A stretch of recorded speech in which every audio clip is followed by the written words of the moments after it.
Okay, welcome to this edition of the Native News Update. I'm your host for today's program, Paul Demain.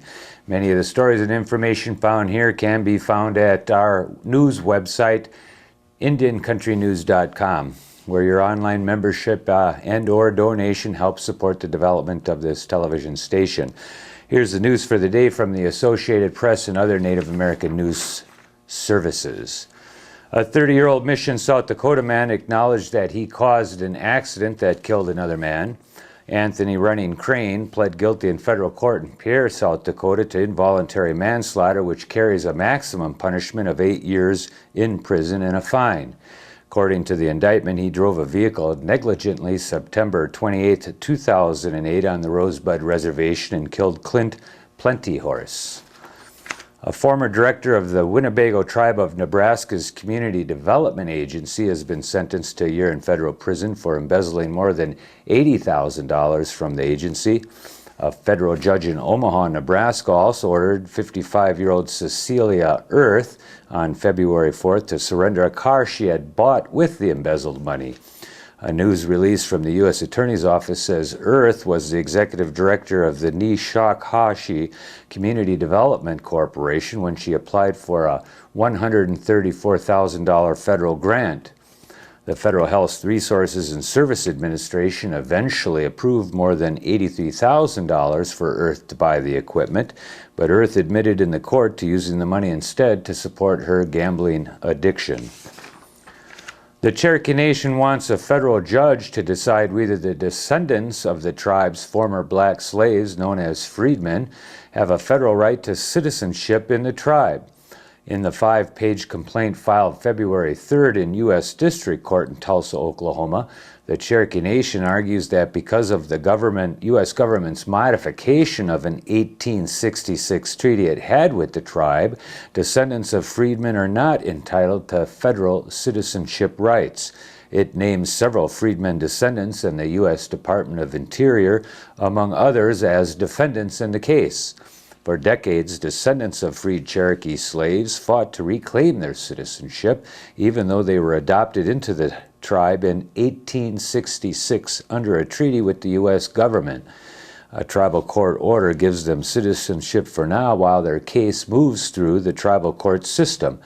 A ruling in 2006 by the Cherokee Nation Supreme Court held that the Cherokee Constitution assured freedmen descendants of tribal citizenship. That led to a petition drive for a ballot measure to determine who is a citizen of the Cherokee Nation, which claims more than 280,000 members within the tribe. In 2007, nearly 77% of Cherokee voters casting a vote decided in a special election to amend the nation's constitution to remove about 2,800 freedmen descendants and other non-Indians from tribal roles. Critics of the vote said that it was hardly a mandate because only a fraction of the 280,000 members, or about 9,000 people, actually cast ballots in the referendum. The safe harvest quotas for Lake Mille Lacs in Minnesota have been raised for the 2009 fishing season after a slow bite last season. The overall walleye harvest has been set at 541,000 pounds. That's 111 pounds more than the 430 pounds allowed last season when sport anglers took only 76,000 pounds. Officials attribute the slow bite to an unusual abundance of bait fish in the lake.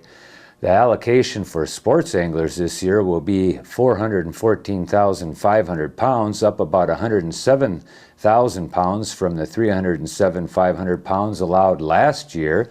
8 Ojibwe bands that signed an 1837 treaty with the United States government can take 126,500 pounds of walleye this season, up 4,000 pounds from 122,500 pounds last year. According to the Minnesota newspaper Debar Jimon, tribal leaders from around Minnesota met at Mystic Lake recently to discuss the new Minnesota legislative session and how the bands could work together towards maintaining stability and continuity of their message during what is sure to be some of the worst economic times seen in generations. With the gigantic plunge in the stock market index, housing crisis, and mounting deficit and debt at both the state and federal level, tribal leadership is gathering its resources and partnering with as many people, public and private agencies, and organizations that it can in order to weather the economic storm. According to a story by Bill Donovan in the Navajo Times, a short time after the man who could be described as the Navajo Nation's top chef landed in Gallup, New Mexico, he decided to go to the local flea market to find out firsthand what all this talk was about mutton stew. Antone Brownbauer, 53, had no trouble finding someone selling mutton stew at the flea market, so he tasted it. And he thought, I can do better. To determine whether he was right or not, or to determine whether he is right or not, all you have to do is go visit the Fire Rock Navajo Casino and stop at the Navajo Food Court, which he manages along with the casino's new restaurant. Braunbauer aims to provide a 5-star eating experience in the area, more used to fast food chains and open-air food stands. At the same time, he's training a staff of Navajos that he hopes will carry on the same traditions found at top restaurants around the world. You should be able to find the full story at navajotimes.com.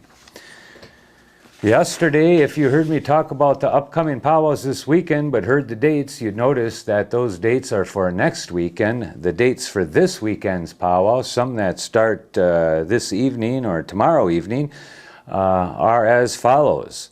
Honor the Youth Powwow at the Oneida Turtle School in Oneida, Wisconsin. That's on February 7th. A reminder that February's 37th Seminole Tribal Fair and Rodeo has been canceled this year. That's down in Hollywood, Florida. The 18th North Carolina School of Science and Math Powwow is being held on February 7th at the Charles E. Ibers Center in Durham, North Carolina. And the 19th Annual World Championship Hoop Dance Powwow is being held this weekend on the 7th and 8th at the Heard Museum in Phoenix, Arizona. Those powwows are this weekend, so jump in your car right now and head in that direction. Have some fun this weekend. And that's the latest roundup of news from Indian Country on this edition of the Native News Update. We want to thank our underwriters for helping with this broadcast and our digital mall partners, powwows.com, nativeview.com, nishtv.com, whitebison.org, and the On Native Ground program, broadcasting and producing videos and audio from California. Thanks for joining us today, and we'll see you again soon.